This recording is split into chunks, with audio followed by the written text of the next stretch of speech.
स्वाति, रीना, जल्दी करो, देर हो रही है।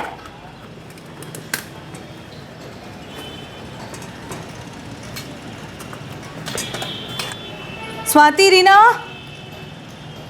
इसलिए कहती हूँ देर रात तक टीवी मत देखा करो, फिर दोनों उठने में दिक्कत करती हो। चलो।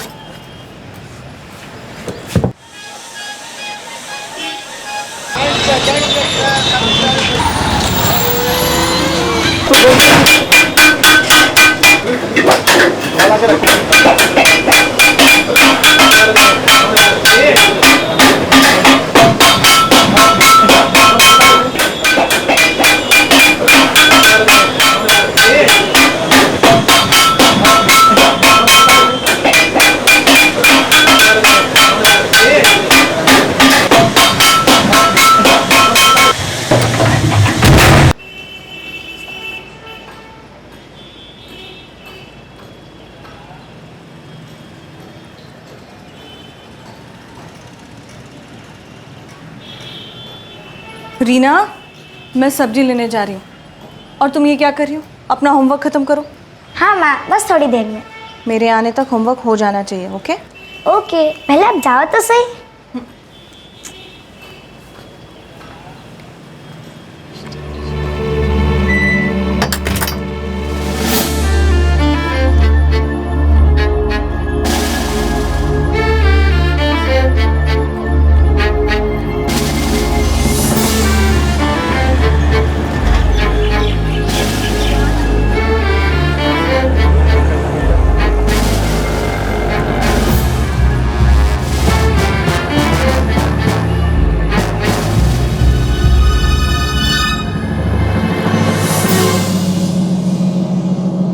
यही वो दिन था जब 35 वर्षीय कंचन शर्मा और उसकी दोनों बेटियों स्वाति और रीना को आखिरी बार देखा गया था। लेकिन उनके लापता होने का एहसास कंचन के पिता को अगले दिन हुआ।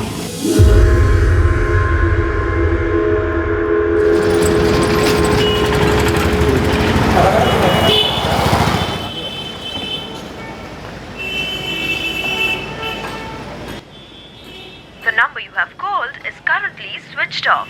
Please try again later. The number you have called is currently switched off.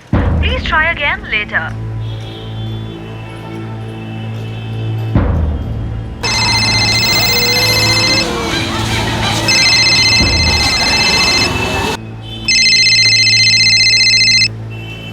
जयन, पापा का फोन है। हाँ पापा नमस्ते, कैसे हैं आप? मैं ठीक हूँ, और तुम? मैं बिल्कुल ठीक हूँ, ऑफिस के लिए निकल रहा था। जयंत, तेरी कंचन से बात हुई क्या? हाँ पिछले हफ्ते हुई थी। क्या बात है? उसका फोन स्विच ऑफ आ रहा है। परसों से उससे बात नहीं हुई, फोन क्यों बंद है समझ नहीं आ रहा। पापा कुछ देर बाद ट्राई करना, हो सकता है दीदी बिजी हो सकता है स्वाति और रीना के स्कूल के पीटीएम में गई होगी, इसलिए फोन बंद रखा होगा। ठीक है। The number you have called is currently switched क्या off. हुआ? अभी स्विच ऑफ आ रहा। अब मुझे चिंता हो रही है। एक काम करिए, जगदीश को फोन लगाइए, वो कंचन के घर जाके देख के आएगा।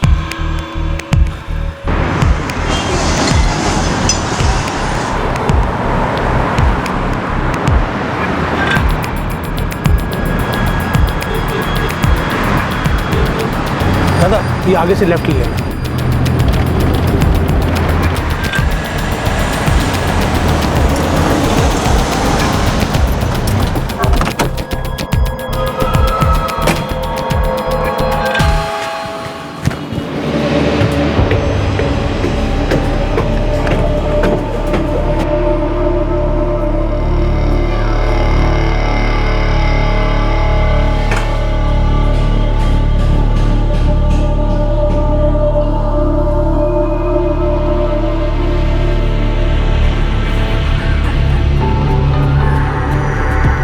दादा, आर्क रोड ले लो।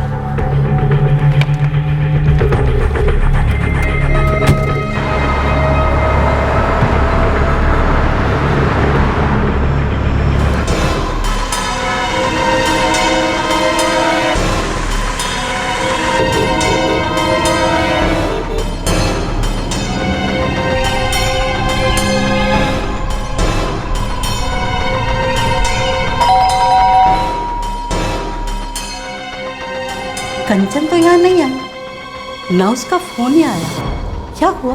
गायत्री जी, उसका फ़ोन बंद आ रहा है, घर पे कोई नहीं है और बच्चियां भी स्कूल में नहीं है। भगवान करे सब ठीक हो। जीजा जी, स्वाति और रीना स्कूल में नहीं है, घर पे भी ताला लगा है। मैंने कंचन की सास से भी बात की, लेकिन उसे भी कुछ पता नहीं है। अब तो मुझे बहुत फिक्र हो रही है। अब तुम 1B में हमीद अख्तर से पूछो, शायद उसे कुछ पता हो। जी ठीक है, मैं वहाँ जाता हूँ।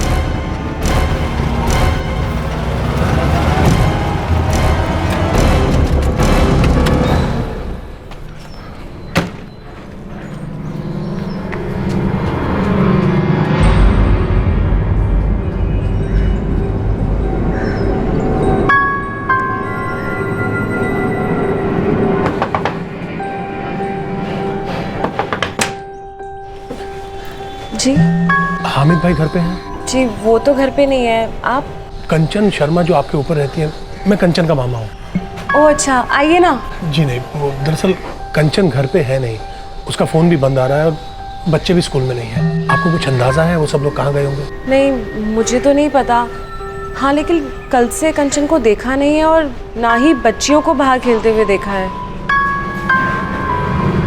ये तो बड़ा अजीब है, ऐसा तो होना नहीं चाहिए। जी अजीब, मैं हमीद अख्तर की बीवी से मिला, उसने कल से ना कंचन को देखा ना रीना स्वाति को, तीनों में से किसी को नहीं देखा। कंचन कभी अपना फोन बंद नहीं रखती है। मुझे उसकी बहुत चिंता हो रही है। The number you have called is currently switched off. मुझे बहुत टेंशन हो रही है। कंचन वैसे बिना बताए कभी कहीं नहीं जाती है।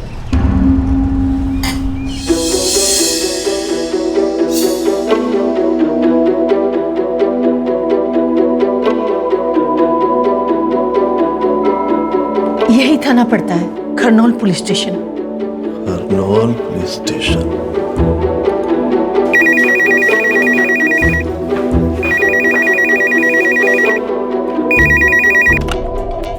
PSI Atanu Chatterjee, Kharnaul police station. जी मैं रामेश्वर राठौर बोल रहा हूँ, बरोहाबाद उत्तर प्रदेश से।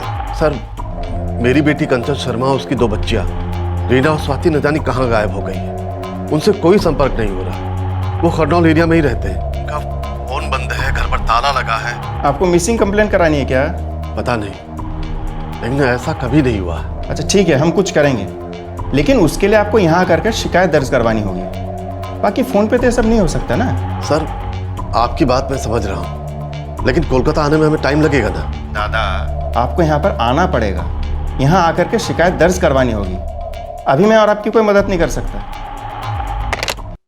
जयंत बेटा, मैं कल सुबह लखनऊ से फ्लाइट से निकल जाऊंगा।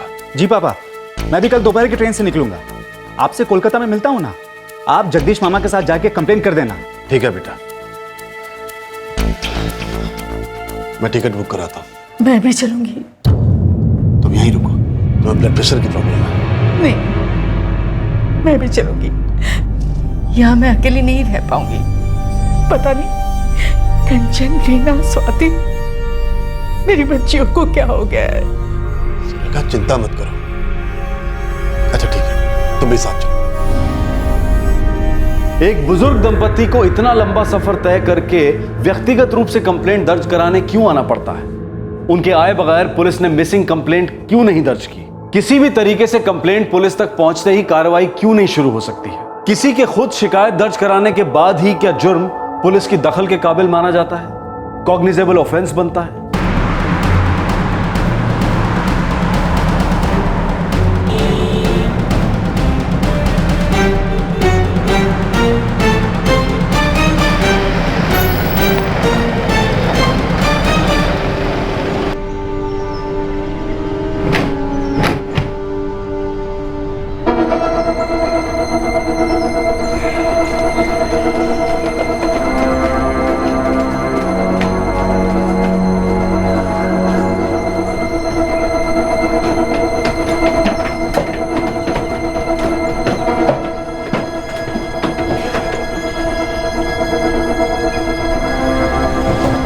ताला तोड़ना पड़ेगा। तोड़ दो।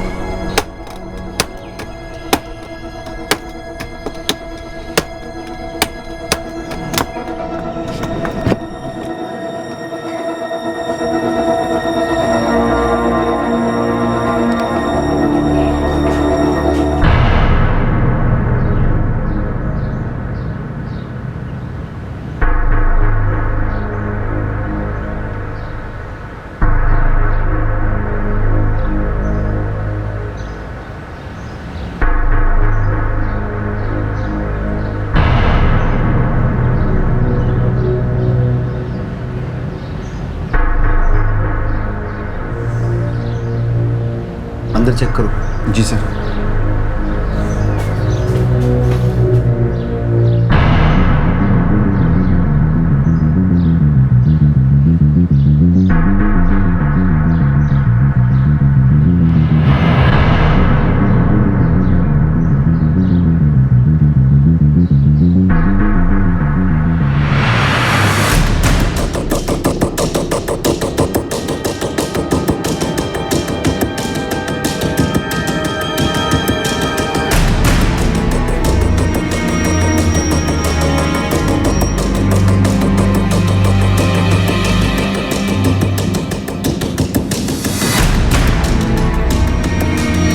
आप अंदर नहीं जा सकते। क्या मिला आपको? अभी तक कुछ नहीं, आप अंदर नहीं जा सकते। सर एक कार्ड भी मिला। फॉरेंसिक टीम को बुला लो। जी सर।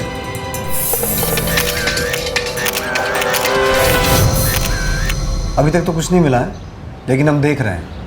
सर मैंने देखा था, आपका ऑफिसर आपसे कुछ कह रहा था। रामेश्वर जी, हमें अपना काम करने दीजिए। आखिर आपको बेडरूम से मिला क्या है? अरे कितनी बार एक ही बात बताऊं, अभी तक कुछ नहीं मिला है। फॉरेंसिक एक्सपर्ट फोटो ले रहे हैं, आप बाहर ही रहिए, नहीं तो कोई एविडेंस मिट सकता है। सर हमीद अख्तर यहाँ नहीं है और मुझे लगता है कि इसमें ज़रूर उसका कुछ हाथ है। आप उससे पूछताछ कीजिए ना। अगर आपको पहले से सब कुछ पता है तो आप ही कर लीजिए तहकीकात, पुलिस की क्या ज़रूरत है।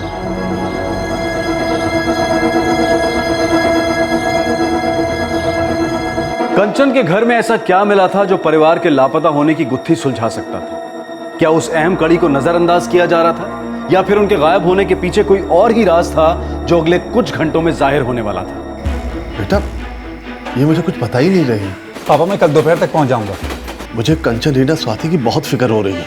हाँ पापा मैं समझ रहा हूँ, लेकिन आप अपने आप को संभालिए। आपको माँ को भी संभालना है ना, बहुत परेशान हो रही है। तो जल्दी आ जा बस। हाँ पापा।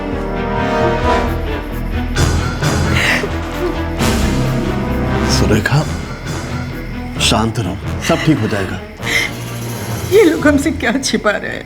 पता नहीं दीदी, लेकिन हम कल पुलिस के पास जाकर फिर से बात करेंगे।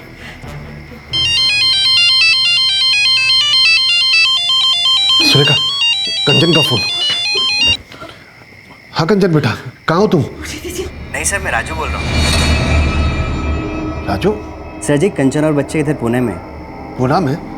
वहाँ कैसे चले गए? वो इधर कंचन जी की किसी दोस्त की शादी में आए हुए हैं। राजू मुझे कंचन से बात करनी। वो भी रिसेप्शन में है सर। आपको बताना भूल गई थी, इसलिए मुझे फ़ोन करने के लिए बोला। कंचन जी और दोनों बच्चे बिल्कुल ठीक हैं। हेलो हेलो हेलो, क्या हुआ? फोन कट गया। दोबारा कीजिए जी। The number you have called is currently switched off. Switch off बता रहा।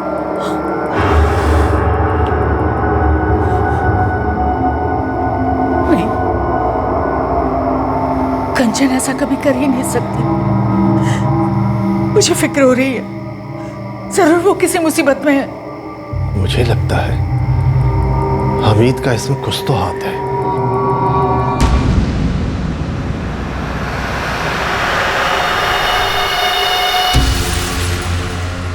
जल्दी ठीक हो जाएगा।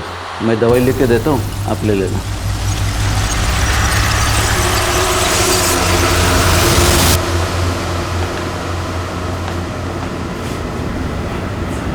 इसका मतलब तो वो अपनी मर्जी से गई है और उसी ने आपको इन्फॉर्म नहीं किया? नहीं सर, ऐसा नहीं हो सकता। कंचन कभी अपना फोन बंद नहीं रखती है। वो विधवा है, 2 बच्चों की माँ है। हर दूसरे तीसरे दिन मेरी उससे फोन पे बात होती थी। वो बिना बताए कहीं नहीं जाती है। वो तो फिरोहाबाद भी 2.5 साल से हमसे मिलने नहीं आई। हम ही उससे मिलने आते थे, क्योंकि कंचन कभी भी अपने बच्चों का स्कूल मिस नहीं करना चाहती। और ये राजू जिसने फ़ोन किया, वो 3 साल पहले कोलकाता छोड़कर भोपाल चला गया। फिर वो क्यों फ़ोन करने लगा? देखिए सर, ज़रूर कोई गड़बड़ है। कंचन और उसकी बच्चियों की जान खतरे में है। ये राजू कौन है? एक टैक्सी ड्राइवर। वो कंचन की सास को अस्पताल लाता ले जाता था जब उन्हें किडनी डायलिसिस के लिए ले जाना होता था।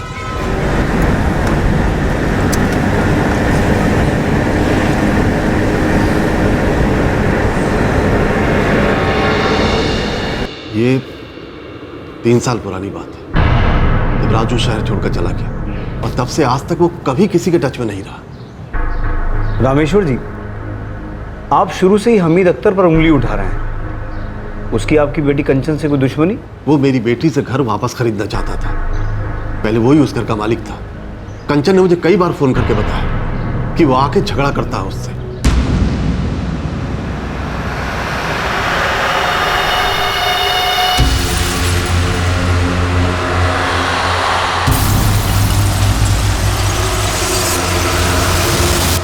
सारे पड़ोसियों को पता है। आप बनर्जी से जाकर पूछिए, हमीद ने एड़ी चोटी का जोर लगा दिया था घर वापस लेने के लिए, और रेट के मामले में कंचन को चीट कर रहा था। कंचन उसे घर वापस नहीं बेचना चाहती थी। सर, कंचन के हस्बैंड की एक एक्सीडेंट में मौत हो गई थी। उसके बाद वो अपनी बच्चियों के स्कूल के पास ही घर खरीदना चाहती थी। उससे पहले तो वो अपनी सास के घर में ही रह रही थी सर। और इस घर के बारे में राजू ने ही उसे बताया था। घर कहाँ है? खानोन एरिया में, स्वाति और रीना के स्कूल के एकदम पास है। और मैं हमीद अख्तर को अच्छे से जानता हूँ, घर के जो मालिक हैं। अच्छा, तो फिर मीटिंग करा दो, मैं पापा को बुला लेती हूँ। ठीक है। 2A फर्स्ट फ्लोर पे।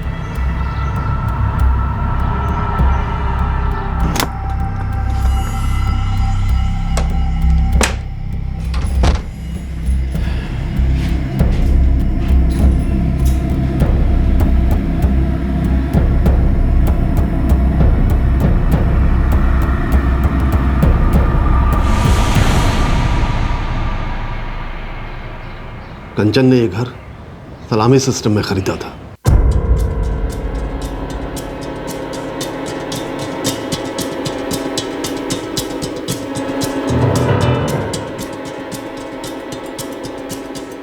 देखिए, सलामी सिस्टम मुझे मंजूर है।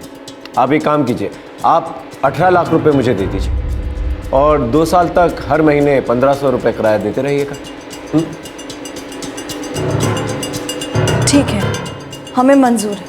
लेकिन एक बात मैं क्लियर कर देना चाहता हूँ, 2 साल के बाद अगर आप ये घर बेचना चाहें तो इसे खरीदने का पहला मौका आप मुझे देंगे। अगले हफ्ते रजिस्ट्रेशन कर देंगे।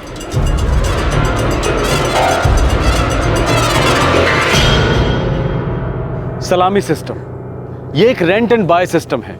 घर को मार्केट रेट से थोड़े कम दाम में बेचा जाता है और उसे खरीदने वाले को एक सुनिश्चित समय तक किराया देना होता है। किराया देने के तय समय के बाद खरीदार को घर का पोजीशन मिल जाता है।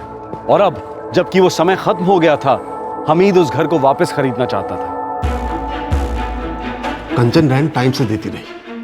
वो फिक्स टाइम भी साल भर पहले खत्म हो गया, लेकिन पिछले 6 महीने से हमीद वो घर वापस चाह रहा था। वो कंचन पे दबाव बना रहा था और ऊपर से पैसा भी मार्केट रेट से बहुत कम दे रहा था। 30 लाख रुपए तो बहुत कम है हमीद भाई, मार्केट रेट तो इससे कहीं ज्यादा है। देखिए कंचन जी, हमारी बातचीत पहले भी हो चुकी है और फिर मैं आपको एडवांस भी दे चुका हूँ। अब आप अपनी जबान से मुकर रही हैं। हमीद भाई, आप मुझे चीट कर रहे हो। मैंने मार्केट रेट पता किया है। अभी मुझे इस घर के कम से कम 40 लाख रुपए मिलेंगे।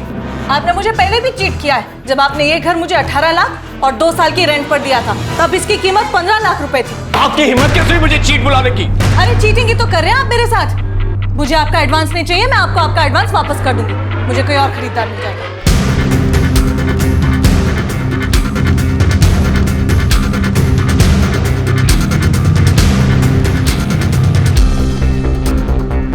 हमीद हर रोज उससे घर बेचने के लिए झगड़ता था।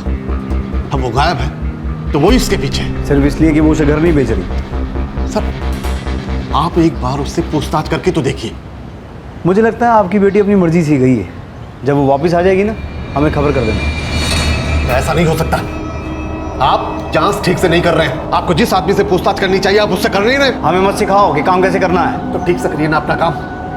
ये मत समझना कि मैं बूढ़ा हूं तो कुछ भी चलेगा। मैं तब तक इस पुलिस स्टेशन से बाहर नहीं जाऊंगा जब तक आप हमीद को बुलाकर उससे पूछताछ नहीं करते।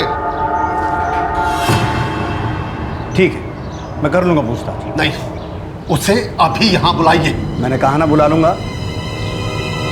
कल सुबह आ जाना, बता दूंगा उसने क्या बोला।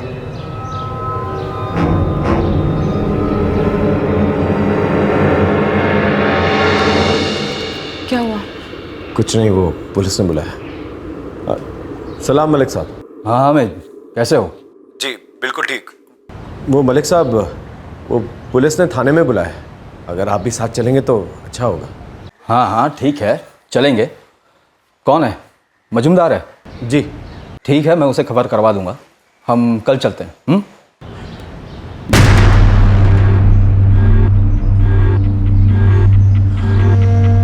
हाँ अकरम, तुम भी साथ चलो और वो अहमद को भी साथ ले लेना, ठीक है?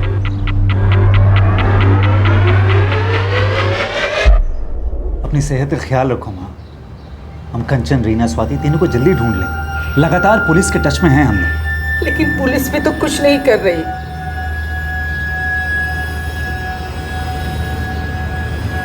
उन्हें घर में कुछ मिला जिसके बारे में हमें बताया नहीं। मैंने गायत्री जी से भी बात की थी, लेकिन उन्होंने कहा कि राजू से वो भी टच में नहीं है। राजू से बात किए अरसा हो गया। भोपाल गई भी तो उसे 3 साल हो गए। गायत्री जी, मुझे तो खुद समझ में नहीं आ रहा कि ये सब माजरा है क्या। बेचारी कंचन दोनों बच्चियों के साथ जिंदगी से जूझ रही थी। भगवान करे तीनों ठीक से रहे। किसी ने राजू से बात की? नहीं। आप लोग मुझे इसका नंबर दीजिए, मैं बात करूँगा।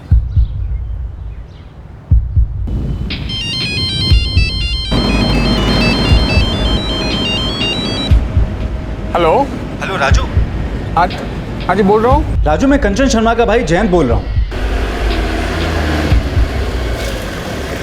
हाँ हाँ साहब, बोलिए साहब। राजू, कल रात तुमने पापा को फोन किया था कि कंचन पूना में है। मैंने फ़ोन किया था। क्या बात कर रहे साहब, कंचन मैडम से बात के 3 साल हो गए होंगे, तो मैं तो भोपाल में हूँ। कंचन मैडम के साथ पूना क्यों जाऊँगा मैं? इसका मतलब कल रात तुमने कंचन के फ़ोन से कॉल नहीं किया था? साहब बताया ना मैंने, मैं भोपाल में हूँ, और कंचन मैडम के फ़ोन से कैसे कॉल करूँगा और क्यों करूँगा?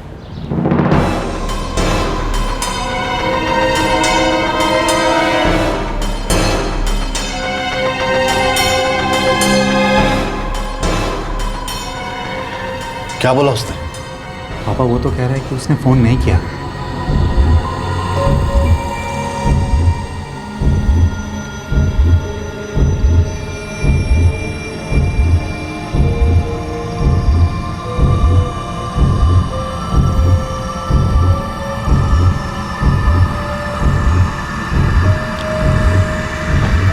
हे भगवान, मेरे बच्चों को सुरक्षित रखना।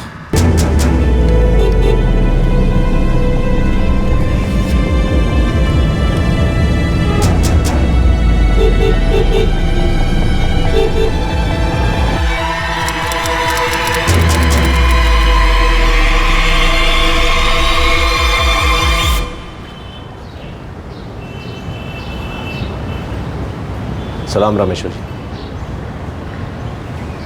ये क्या रामेश्वर जी, आप अपनी बेटी के गायब होने का इल्ज़ाम मुझ पे लगा रहे हैं, जबकि 15 लाख रुपए का एडवांस वो मुझसे ले चुकी है, अब तक वापस नहीं किया है। मेरी बेटी और उसकी बच्चियां कहाँ हैं?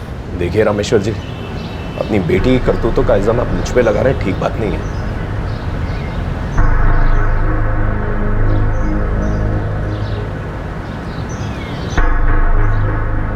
कंचन अपनी मर्जी से ही कहीं गई है। ऐसा नहीं हो सकता है। देखिए, सच यही है, आप जितनी जल्दी इसे मान लेंगे आपके लिए अच्छा होगा। आपने हमें से पूछताछ की?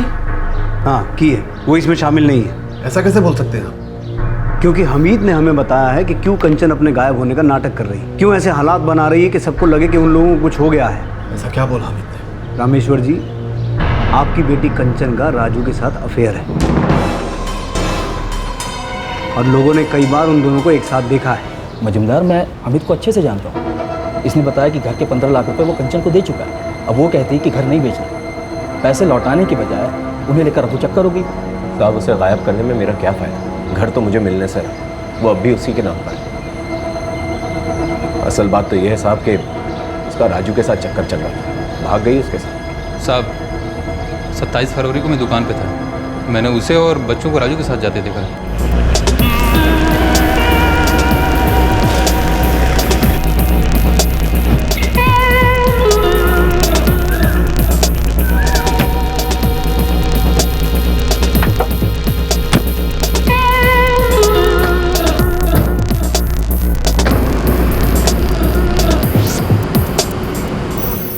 साहब, मैं बीवी बच्चे वाला इज्जतदार आदमी, सारा मोहल्ला जानता है। फजूल में मुझ पे इल्ज़ाम लगाया जा रहा है। सर, मैं इनकी गारंटी देता हूँ, मैं हामिद भाई को बरसों से जानता हूँ, ये ऐसा कुछ कर ही नहीं सकते। वो अपने अफेयर के बारे में अपनी फैमिली को नहीं बता सकती थी, इसलिए घर से भाग गई और ये ड्रामा खड़ा कर दिया। वो जो फ़ोन आया था कि वो पुनः शादी अटेंड करने गई थी, वो राजू और उसी का प्लान होगा। उसके माँ बाप को फालतू में लग रहा है जैसे उसे कुछ हो गया।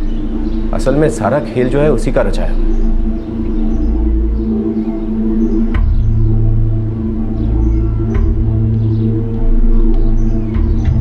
देखिए यही सच है। नहीं, ये नहीं हो सकता। मेरी बहन ऐसा कुछ नहीं कर सकती। देखो घर वालों को तो हमेशा ऐसा ही लगता है ना। ऐसा नहीं है सर। 4 साल पहले जब हमारे जीजा जी की मौत हो गई, उसके बाद हमने कंचन को कई बार दूसरी शादी के लिए कहा, लेकिन उसने हर बार मना किया। फिर वो ऐसा क्यों करेगी? देखिए, उसने दोबारा शादी सिर्फ इसलिए नहीं की क्योंकि उसे बच्चों की फिक्र थी। उसे हमारे घर वालों ने कभी शादी के लिए रोका नहीं, तो फिर वो किसी के साथ भागेगी क्यों? सर ये हमीद सबको गुमराह कर रहा है। सारी कहानी उसी की बनाई हुई है।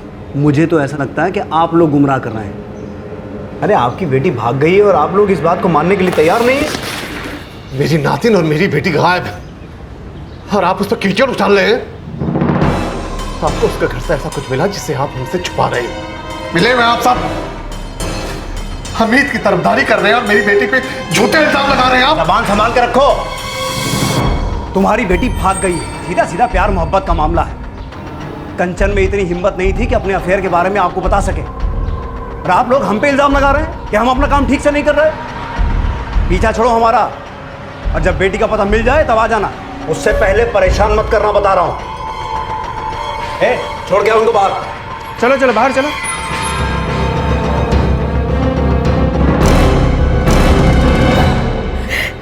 मेरी बच्ची।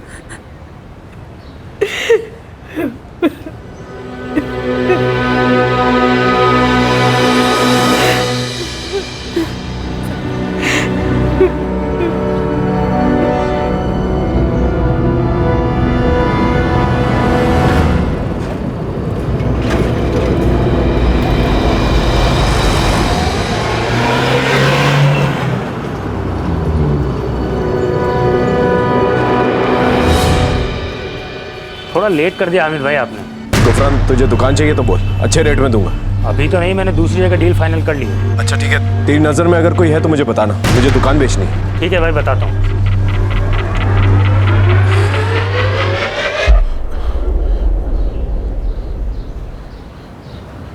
जीजा जी, मैंने अपने एक दोस्त से बात की है। वो क्राइम ब्रांच के डीसीपी को जानता है। उसने कहा है कि हम उनसे जाकर मिल लें, वो डीसीपी साहब से बात कर लेगा।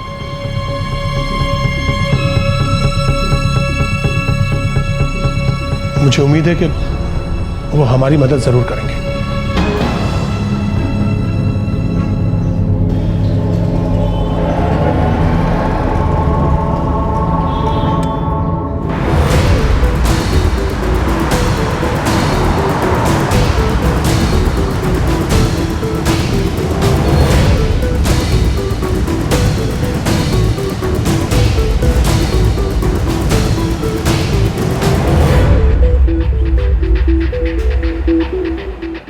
सर, मेरी बेटी और मेरी नातिन की जान खतरे में है और पुलिस से सिर्फ एक ही जवाब मिल रहा है कि वो भाग गए। मैं अपने बच्चों को ज्यादा जानता हूं या यहाँ की पुलिस जानती? पुलिस अपना काम नहीं कर रही है। उनके लिए किसी के खो जाने का जैसे कोई मतलब ही नहीं है। मेरे होम टाउन से आए बिना वो मेरी कंप्लेंट तक दर्ज करने को तैयार नहीं थे। फिर एक आदमी हमीद एक मनगढ़ंत कहानी बताता है और पुलिस उसे परम सत्य मान बैठी और मुझे भी उस सच को मानने के लिए मजबूर कर रही है। पुलिस को मेरी बेटी के घर से ऐसा कुछ मिला है जो हम सब से छुपाया जा रहा है। मेरी आपसे हाथ जोड़कर विनती है कि मेरे बच्चों को ढूंढने में हमारी मदद कीजिए।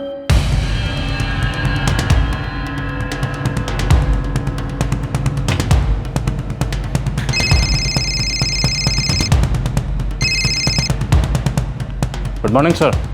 परवेज एक इंपॉर्टेंट केस है। खरनौल इलाके से 3 लोगों का परिवार लापता है, एक माँ और उसकी 2 बेटियां। मैं चाहता हूं कि तुम्हारी टीम अब इस केस को हैंडल करे। Sir, it's an urgent matter. Sure sir. आपकी बेटी और आपकी नातिन आपको मिल जाएंगी।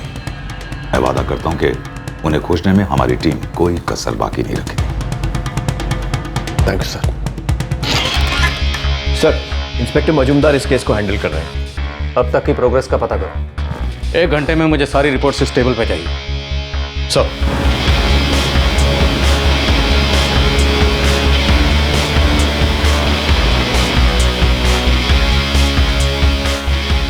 इस केस में जांच करने लायक कुछ है नहीं। वो रामेश्वर राठौर बेकार में हल्ला मचा रहा है। दरअसल उसकी बेटी किसी ड्राइवर के साथ भाग गई है। फॉरेंसिक डिपार्टमेंट ने पूरे घर का मुआयना किया था, राइट? जी जी, फोटोग्राफ्स भी लिए थे। इस फाइल में आपको सबके बयान और केस की सारी डिटेल मिल जाएगी। कंचन शर्मा और उसकी बेटियों को आखिरी बार 26 फरवरी को देखा गया। सर यही वो दिन है जब बच्चे भी आखिरी बार स्कूल गए थे। और आज है 3 मार्च, मतलब माँ और बच्चों को गायब हुए 5 दिन हो चुके हैं। और सर रामेश्वर जी का कहना है कि उनकी बेटी कंचन के साथ उनकी हर दूसरे तीसरे दिन फ़ोन पे बात हुआ करती थी। सर अचानक एक आदमी राजू रामेश्वर जी को फ़ोन करके बताता है कि उनकी बेटी कंचन पुणे आई हुई है किसी शादी को अटेंड करने। सर जी, कंचन और बच्चे इधर पुणे में। क्योंकि हो सकता है झूठ हो, क्योंकि रामेश्वर जी के मुताबिक वो हर दूसरे तीसरे दिन अपनी बेटी के साथ टच में रहते थे फ़ोन पर। तो ऐसे कैसे हो सकता है कि वो बेटी अपने फादर को बिना कुछ बताए कहीं भाग जाएगी? कंचन शर्मा पूना में किसी शादी में शिरकत करने गई है, रामेश्वर जी को इस बात की भी कोई खबर नहीं। सर मैं उसके माँ बाप से मिला हूँ। कंचन 2 साल से कोलकाता के बाहर नहीं गई है, यहाँ तक कि अपने माँ बाप के घर पिरोहाबाद भी नहीं गई है। मेरी बेटी अपने बच्चों की स्टडी को लेकर बहुत सीरियस थी। जब उसके पति का रांची ट्रांसफर हो गया तो वो तब भी उनके साथ नहीं गई। वो बच्चों की पढ़ाई में कोई दिक्कत नहीं चाहती थी। स्कूल टर्म के बीच में वो किसी की शादी में क्यों जाएगी? और अगर गई भी तो स्कूल में खबर करती, हमें खबर करती। सर लगता नहीं है कि उसके पेरेंट्स झूठ बोल रहे हैं। खरनौर पुलिस ने इस केस में बड़ा ही ढीला रवैया अपनाया, लेकिन हमें डबल स्पीड से काम करना है, क्योंकि माँ और बच्चों को गायब हुए ऑलरेडी 5 दिन गुजर चुके हैं। रामेश्वर जी हमीद अख्तर को सस्पेक्ट मानते हैं। सर फोरेंसिक्स को घर में खून के धब्बे भी मिले। फोटोग्राफ्स।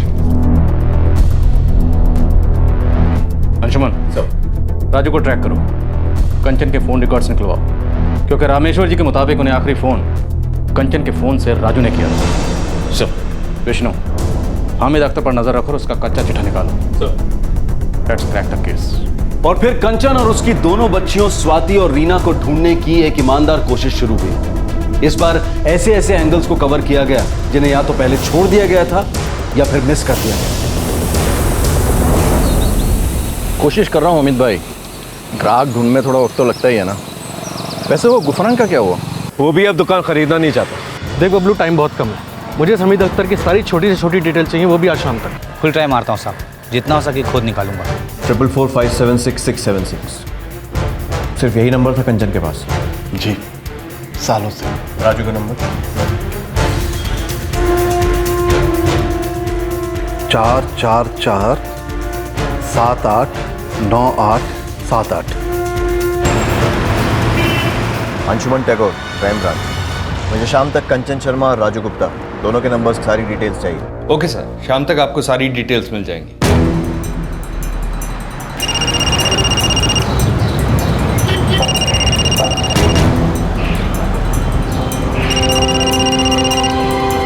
हेलो, राजू गुप्ता जी बोल रहा हूँ। Crime branch Kolkata. जी जी जी साहब। तुमने कंचन शर्मा के मोबाइल से उसके पिता को फ़ोन किया था? साहब उन लोगों का भी फ़ोन मेरे पास आया था साहब, उनको भी मैंने बता दिया साहब। मैं आपको भी बता दूं साहब, मुझे कुछ नहीं पता कि कंचन मैडम कहाँ है। मैंने तुमसे ये तो पूछा ही नहीं कि कंचन शर्मा कहाँ है। मुझे बली का बकरा बनाया जा रहा है साहब। मैं एक साधारण टैक्सी चलाने वाला आदमी हूँ साहब, जिसने कभी कंचन मैडम की मदद की थी, बस। ठीक है, ज़रूरत पड़ने पर दोबारा कॉल करूँगा, लेकिन याद रखना अगर फ़ोन बंद मिला तो तुम्हें बहुत मुश्किल हो जाएगी।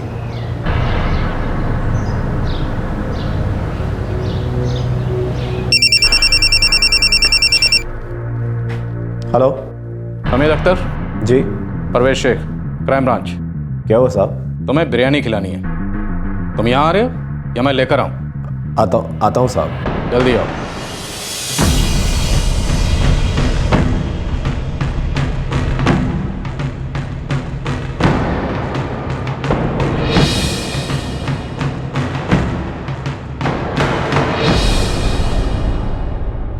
आप हामिद को इतना परेशान क्यों कर रहे हैं साहब? अभी तो हमने एक सवाल भी नहीं पूछा है, अभी से आपको हमीद परेशान लगने लग गया और आप सब आए इसके वकील बन के। तो आप ही बताइए साहब, मैं क्या करूं? एक तो मेरे सारे पैसे डूब गए, ऊपर से सारे लोग मुझ पे इल्ज़ाम लगा रहे हैं, वो भी उस औरत के लिए जो किसी और के साथ भागी। साहब 26 फरवरी को मैं किसी की शादी में था।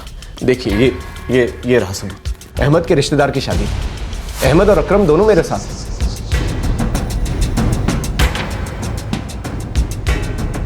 और मैंने कब कहा कि कंचन और उसके बच्चे 26 फरवरी को ही गायब हुए, पहले भी हो सकते थे। हाँ, कंचन के फादर को उनके गुमशुदा होने की इतला 27 फरवरी को मिली। आप बात को इतना घुमा फिरा कर क्यों कह रहे हैं साहब? आपको हमीद पे शक है ना, तो सबूत पेश कीजिए। मैं तो कह रहा हूँ ये बेकसूर है। नेताजी आप कह रहे हैं? हमने तो सुना है कि एक पॉलिटिशियन जो कहे मतलब उसका बिल्कुल उल्टा निकालना चाहिए। फोन नंबर क्या है तुम्हारा? 444-980-9. आराम से। 444-980-989. ठीक है, तुम लोग जा सकते हो, लेकिन दोबारा ज़रूरत पड़ी तो फिर बुलाऊंगा, और जितनी बार मन होगा उतनी बार बुलाऊंगा।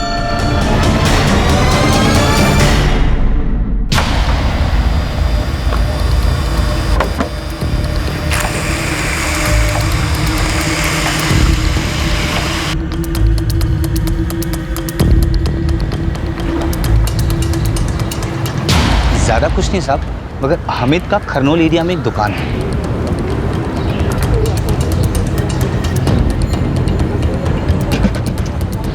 कॉस्मेटिक की दुकान है साहब, पिछले कुछ दिनों से बंद है। और कुछ? छोटी सी बात है मगर कितनी इंपॉर्टेंट है ये आप देखो। 26 फरवरी की दोपहर को हामिद और कंचन की बिल्डिंग में 2 बड़े ट्रंक डिलीवर हुए।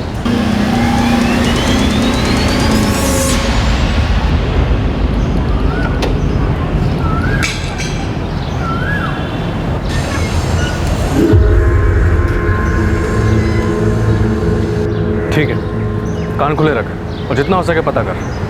ठीक है सर। सर, कंचन शर्मा के फ़ोन की लोकेशन तो कोलकाता ही दिख रही है। इसका मतलब है राजू ने रामेश्वर जी को जो कॉल पूना से की थी, दरअसल वो कॉल पूना से नहीं कोलकाता से ही की गई थी। नहीं सर, राजू की लोकेशन हमेशा भोपाल ही दिख रही है। तो फिर वो कॉल किसने की थी? हामिद अख्तर? सर, इसके कॉल रिकॉर्ड्स में भी ऐसा कुछ अजीब नहीं मिला है। इतना तो पक्का है कि 27 फरवरी की रात को कंचन शर्मा का फ़ोन किसी के पास था, जिससे उसने रामेश्वर जी को फ़ोन किया। लेकिन सर, फिर अकरम ये क्यों बोल रहा है कि उसने कंचन और उसकी बेटियों को राजू के साथ जाते हुए देखा?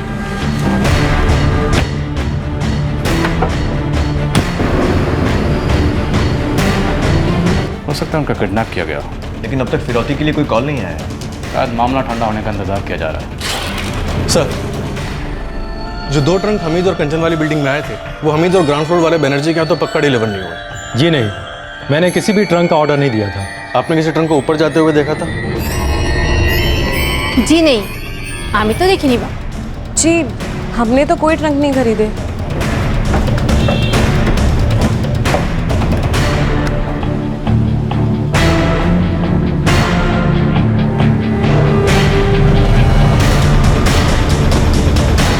और सर, कंचन शर्मा वाले फ्लोर पे जो दूसरा घर है वो कई सालों से बंद है। क्या ये हो सकता है कि उन ट्रंक्स का ऑर्डर कंचन शर्मा ने दिया हो?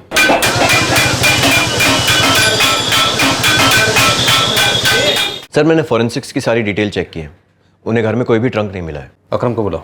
सर।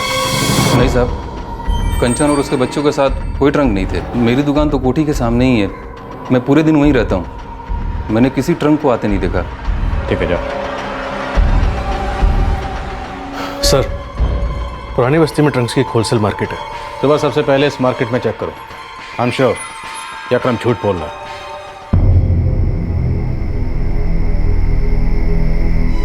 आज 5 दिन हो गए, कंचन की कोई खबर नहीं। तुम फिक्र मत करो माँ, वो लोग हमें जल्दी मिल जाएं। मुझे तो हमेशा से उसकी फिक्र रहती थी। वो बेचारी अकेली तो छोटे छोटे बच्चियों के साथ हमसे इतनी दूर रह रही थी। वो ठीक तो होगी ना?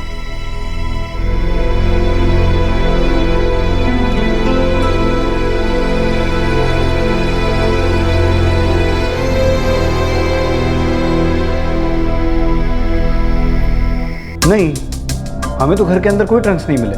लेकिन ट्रंक्स तो उसी बिल्डिंग में डिलीवर हुए थे, वो भी हमीद और बनर्जी के घर के अलावा कहीं और। विष्णु, मैं बोल रहा हूँ ना, अगर मुझे ज़रा सा भी कुछ शक करने लायक या कुछ अजीब लगता तो मैं तुरंत कुछ करता। सच यही है कि वो औरत भाग गई है और तुम देख लेना कुछ दिनों बाद खुद ही सामने आ जाएगी।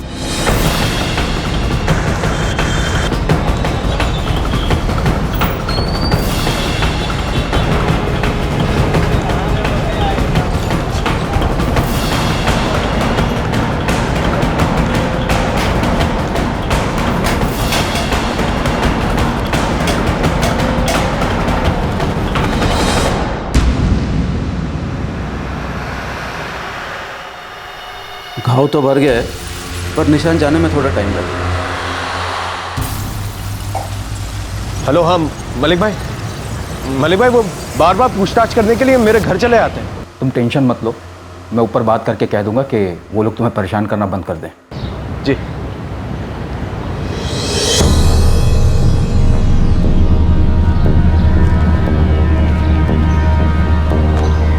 अरे अकरम, उन्होंने अहमद से कुछ पूछा क्या? मालूम नहीं, अहमद ने तो मुझे ऐसा कुछ बताया नहीं, लेकिन उन्हें वो ट्रंक के बारे में मालूम चल गया।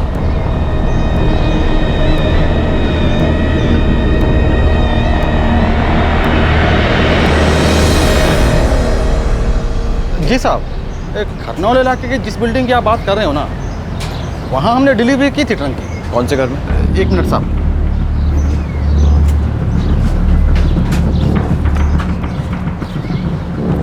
इधर तो सिर्फ बिल्डिंग का नाम लिखा है, घर का नहीं लिखा साहब। ये आदमी था जिसने ऑर्डर दिया था? नहीं साहब, वो कोई यंग लड़का था। रसीद दिखाओ। जी साहब।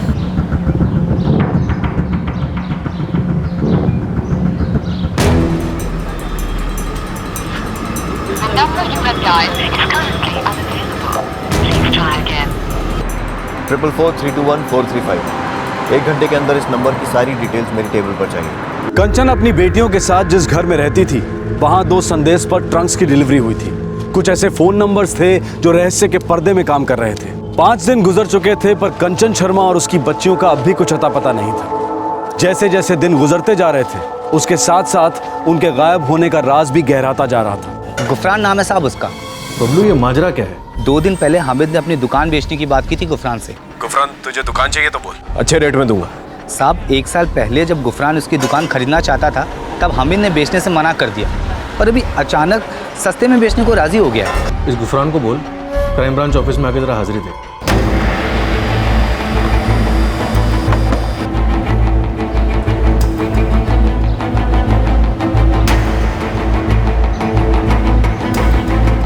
सर, जो नंबर ट्रंक की दुकान की रसीद में मिला था वो बंद आ रहा है, लेकिन उसके कॉल रिकॉर्ड से पता चलता है कि वो नंबर किसी एक दूसरे नंबर के लगातार टच में है। ये नंबर किसी मुदस्सर आजम का है। उसका ठिकाना भी खरनौल एरिया है। उठा लो उसे। सर।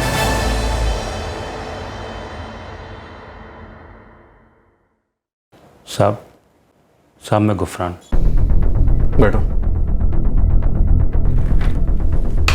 गुफरान, मैं तुमसे उस दुकान के बारे में जानना चाहता हूँ जो हमें तुम्हें भी बेचना चाहता था। साहब मैं 1 साल पहले उसे खरीदना चाहता था, तब दुकान खाली पड़ी थी, लेकिन हामिद भाई बेचना नहीं चाहते थे। फिर उन्होंने वहाँ कॉस्मेटिक का धंधा शुरू किया। अब अचानक मेरे पास आई कि मुझे दुकान बेचनी है, वो भी सस्ते दामों में, लेकिन अब मैं नहीं खरीदना चाहता। इस हमीद को तुम काफ़ी पहले से जानते हो ना? हाँ साहब जानता हूँ, एक ही मोहल्ले में रहते हैं। गुफरान, हमीद ने कंचन की फैमिली के साथ कुछ किया है क्या? अभी मत कहना तुम्हें इसके बारे में कुछ पता नहीं है। सुना है साहब, सब सुना है, लेकिन मैं जानता कुछ भी नहीं। साहब पहले तो हमीद भाई एक आम इंसान हुआ करते थे जैसे कि हम सब, लेकिन अभी कुछ टाइम पहले से वो थोड़े से अकड़ू और चिड़चिड़े हो गए और दिखावा भी करते हैं। ये सब जब से वो लोकल नेता मलिक के करीब हो गए तब से ऐसा हुआ। ठीक है, समझो। साहब जब हमीद भाई ने मुझे दुकान बेचने की बात की तो मुझे लगा कि अचानक क्यों बेचना चाहते हैं। मैंने एक बार वहां जाकर पता भी किया था।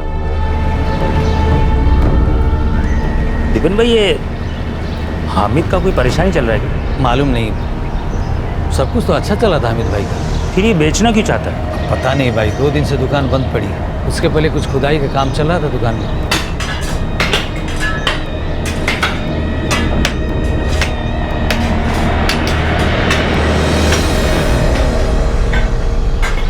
क्या हुआ अमित भाई, कुछ हुआ है क्या? अरे कुछ नहीं दादा, वो लीकेज था, उसे ही ठीक करा रहा। मुझे अजीब लगा था साहब, उनका धंधा भी अच्छा चल रहा था, तो क्यों इतने कम दामों में बेचने की बात कर रहे थे?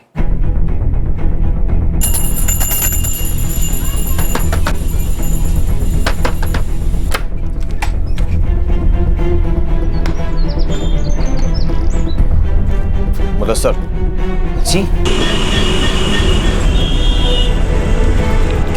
क्या हुआ साहब? कहाँ ले जा रहे हो? ये राशिद कौन है? राशिद कौन साहब? वही जिसने पुरानी बस्ती मार्केट में 26 फरवरी को 2 ट्रंक खरीदे थे। मुझे नहीं मालूम साहब। ठीक है, हिरासत में सब याद आ जाएगा। ये दुकान में खुदाई और 2 ट्रंक, क्या इनका आपस में कोई ताल्लुक हो सकता है? उम्मीद करते हैं सब खैरियत हो। सर, रामेश्वर जी आए हैं। बुलाओ उन्हें। हमारे हाथ कुछ लगा है। एक शख्स है मुदस्सर, शायद वो कुछ जानता हो। अब सब कुछ सच सच बोल दे, नहीं बोलेगा तो मुश्किल में पड़ेगा।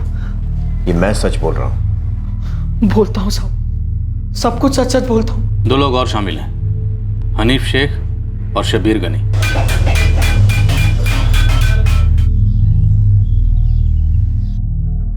सर, आपको क्या पता चला है?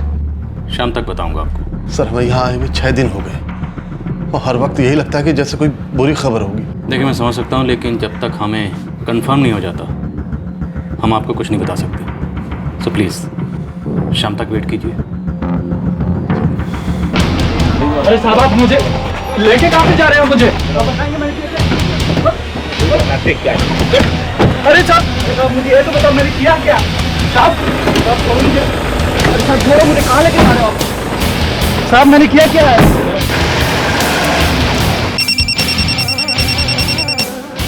हेलो अमीन, परवेश शेख, क्राइम ब्रांच। अब क्या हुआ साहब?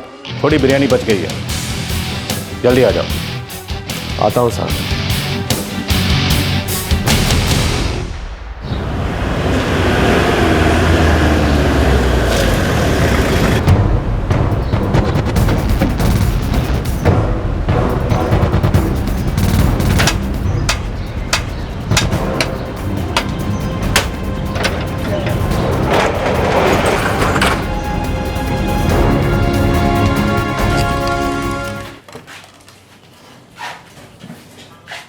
तुम हमेशा अपने साथ ये बारात लेकर क्यों चलते हो? क्यों इसे परेशान कर रहे हैं साहब? बात ऊपर तक ले जानी है क्या? नेताजी, ऊपर नीचे रहने दीजिए। इन तीनों बंदरों को तो मैं अंदर डाल रहा हूँ, लॉकअप में बंद कर रहा हूँ, क्योंकि इनका कच्चा चिट्ठा मेरे सामने खुल चुका है। कहीं आपका भी इसमें इन्वॉल्वमेंट तो नहीं है? लेके जाओ इन्हें। क्या कर साहब? मैंने साहब मेरी बात तो सुनो साहब। ये सब मुझे परेशान करने के लिए किया जा रहा है।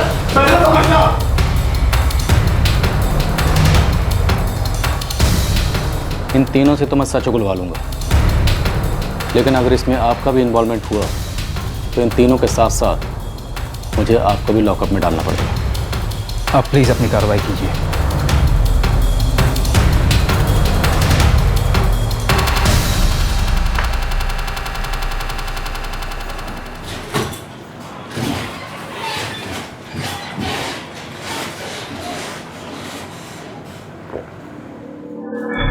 इधर है साहब।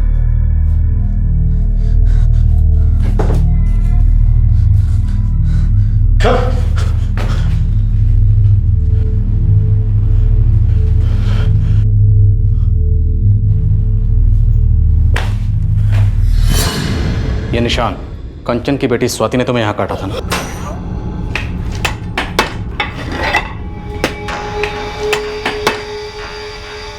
तुम्हारे कजिन मुदस्सर ने हमें सब कुछ बता दिया है, एक एक डिटेल।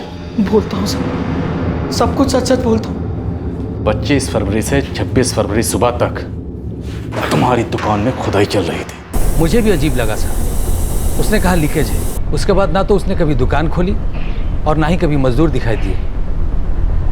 रात भर खुदाई चली साहब, 26 की सुबह मजदूरों ने पहली चाय मेरी दुकान से पी।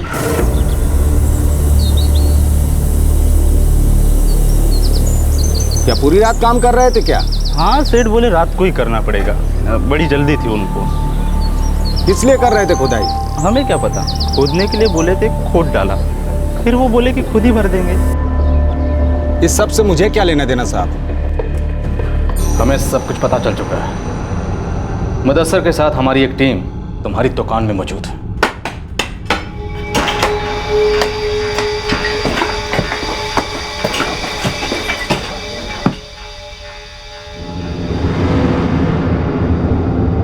कंचन ने मेरे साथ एग्रीमेंट किया था कि वो घर मुझे ही बेचेगी। 2 साल के बाद अगर आप ये घर बेचना चाहें तो इसे खरीदने का पहला मौका आप मुझे देंगे।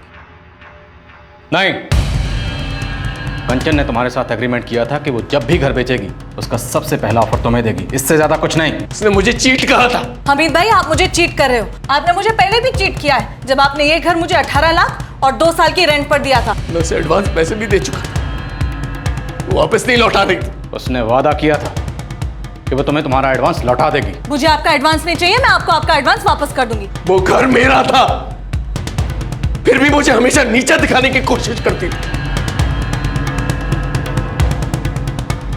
मैं मार्केट रेट से ही उससे घर खरीद रहा था, फिर भी वो हमेशा। नहीं, तुम उसे मार्केट रेट के हिसाब से घर नहीं खरीद रहे थे, तुम उसे धोखा दे रहे थे।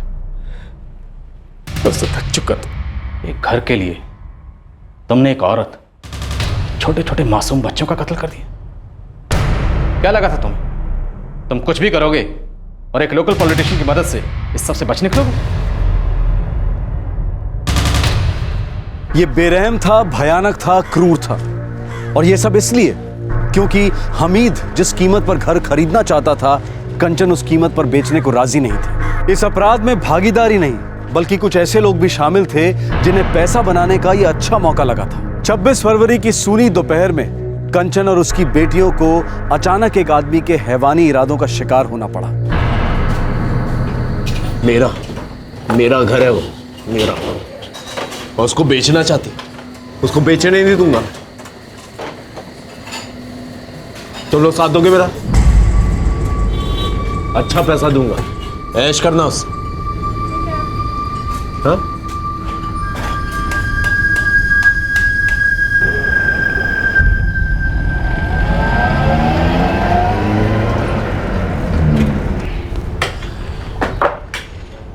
सुनो, चाहे जितना भी टाइम लगे, कल सुबह तक एक काम खत्म हो जाना चाहिए, ठीक है?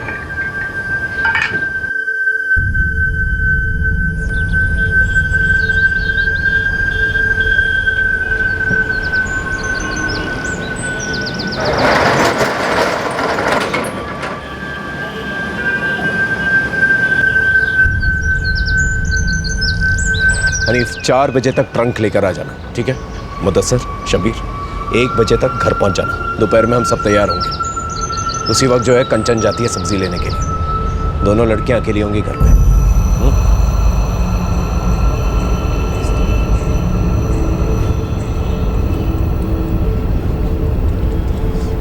रीना, मैं सब्जी लेने जा रही हूँ और तुम ये क्या कर रही हो? अपना होमवर्क खत्म करो। हाँ माँ, बस थोड़ी देर में।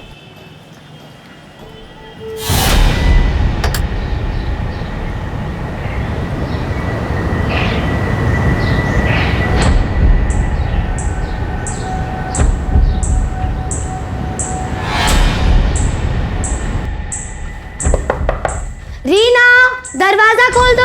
जी दीदी।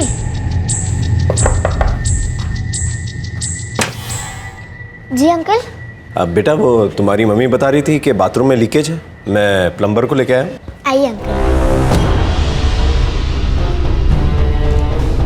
ट्रंक कहाँ है? हाँ, मैं ऑर्डर तो दे आया था, 4 बजे तक आ जाने चाहिए। 4 बजे तक आ जाएगा। इसकी बॉडी साफ कर दो और घर का सारा सामान इधर उधर कर दो।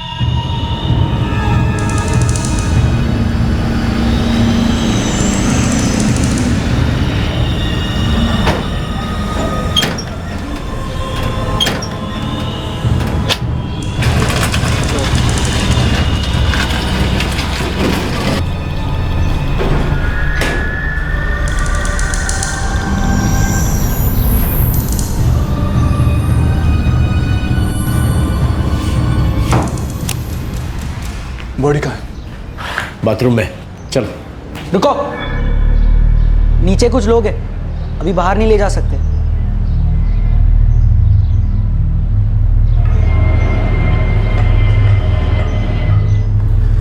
हमें थोड़ा इंतजार करना होगा। एक काम देर रात करते हैं, सुबह होने से पहले। उस वक्त सभी लोग गहरी नींद में सोए होंगे। शबीर एक काम कर, तू नीचे जाके डी और परफ्यूम लेके आ। लाशें जल्दी ही बदबू मारना शुरू कर दी। चल जल्दी जा।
अच्छी तरह से सूख जाने दो, फिर सारा सामान जो है जैसा था वैसे ही रख देंगे, ठीक है?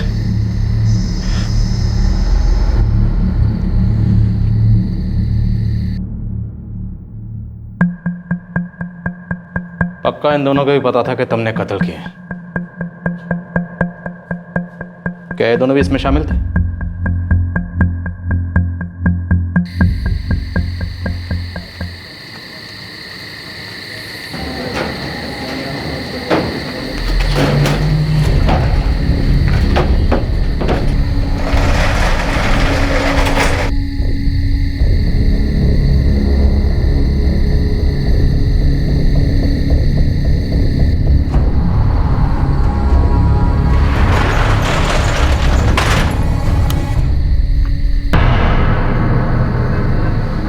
अरे अहमद, तुम यहाँ क्या कर रहे हो?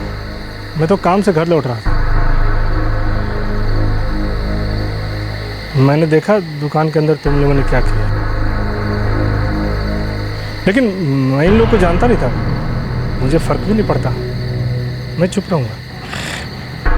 शुक्रिया भाई, शुक्रिया। लेकिन हामिद भाई, चुप रहने की हिम्मत तो देनी पड़ेगी ना।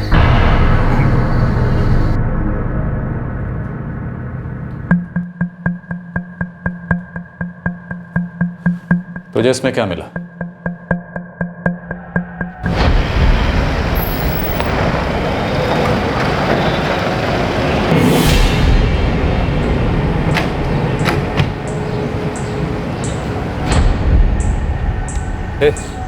क्या हुआ? पता नहीं अकरम भाई, पहला वाले पे कुछ तो हुआ है।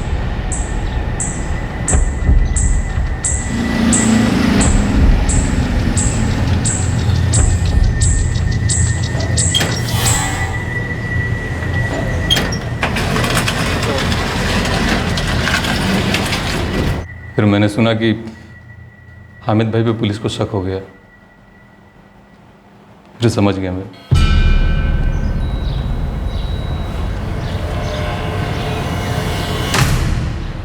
अरे हामिद भाई, जरा इधर तो आइए। हाँ अकरम। हामिद भाई, सब ठीक तो है ना? हाँ सब ठीक है। क्यों? नहीं, वो आज पुलिस आई थी ना, परसों मैंने टेम्पो देखा और आपके दोस्त है ना हनीफ भाई, इनको ऊपर ट्रंक ले जाते हुए देखा था। सुना है तभी से 3 लोग गायब हैं। बस यही सब पूछना था। देख अकरम, तूने कुछ नहीं देखा, समझा ना? हामिद भाई, काला चश्मा लगाने के लिए आप समझ रहे हो ना? 3 कत्ल किए, और 2 लोगों को पैसा खिलाया इस सब पर पर्दा डालने के लिए, और बाद में लोकल पॉलिटिशियन को साथ में लेकर आया। ये नेताजी का इसमें क्या इन्वॉल्वमेंट था?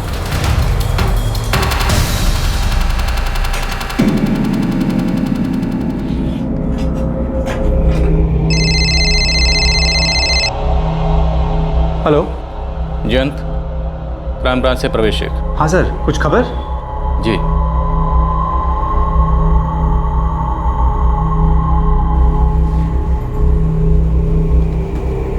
जयंत, क्या कहा उन्होंने?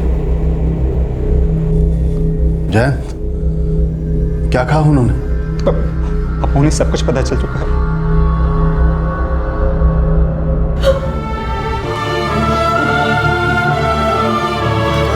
जी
परवेज साहब, मुझे बिल्कुल अंदाज़ा नहीं था कि इसने 3 मर्डर किए हैं।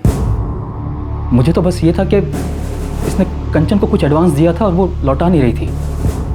इसी ने मुझसे कहा कि पुलिस इसे बेवजह परेशान कर रही है, इसलिए मैं बीच में आया साहब। मलिक साहब, इस हमीद का कहना है कि उसकी आपसे काफ़ी पुरानी पहचान है। उसने आपके लिए काफ़ी कुछ किया है, काफ़ी जुटाया है, इंतज़ाम किया है, इसीलिए आप उसके बचाव में आ रहे थे बार बार।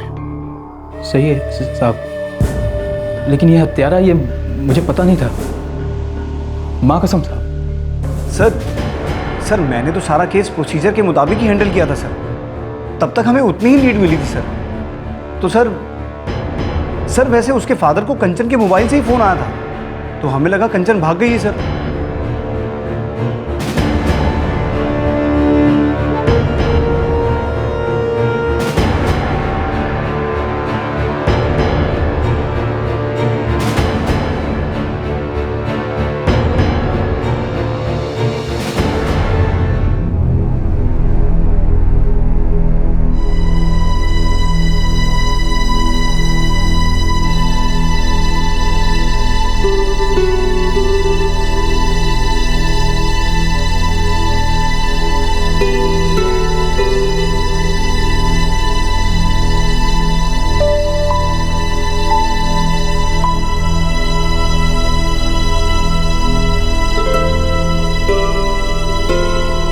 रामेश्वर अब भी इस केस को लगातार फॉलो कर रहे हैं और इस केस के डेवलपमेंट के बारे में पुलिस से संपर्क में हैं। उन्होंने खरनौल पुलिस के एक ऑफिसर के खिलाफ ढीले तरीके से काम करने के लिए और इन्वेस्टिगेशन के दौरान कोऑपरेट ना करने के लिए एक फॉर्मल कंप्लेंट फाइल की है और इस बात का भी जवाब मांगा है कि पूरी तरह से इन्वेस्टिगेशन किए बिना उनकी बेटी पर गलत लांछन क्यों लगाए गए। जिसने इस केस को सॉल्व किया, उस दूसरी पुलिस टीम को पता चला कि हमीद अख्तर का खरनौल पुलिस से काफी करीबी रिश्ता था। वो रेड वगैरह के लिए उन्हें एक्स्ट्रा वाहन मुहैया कराता था और पुलिस अफसरों के ट्रैवल के लिए उनके टिकट्स भी बुक कराता था। लोकल पुलिस ने घर में मिले खून के धब्बों को क्यों नजरअंदाज किया था? क्यों वो अपनी ढीली जांच से सबको गुमराह कर रहे थे? वो क्यों इस केस को एक औरत के अपने प्रेमी के साथ भाग जाने के केस का रूप देकर बंद करने की जल्दी में थे? क्या होता अगर लड़की के पिता ने जी जान लगाकर इस केस को अंजाम तक पहुंचाने की कोशिश नहीं की होती? क्या होता अगर सेकंड पुलिस टीम ने मामले को गंभीरता से नहीं लिया होता? जब राज्य की मशीनरी की किसी किस्म की कोई जवाबदेही ही ना हो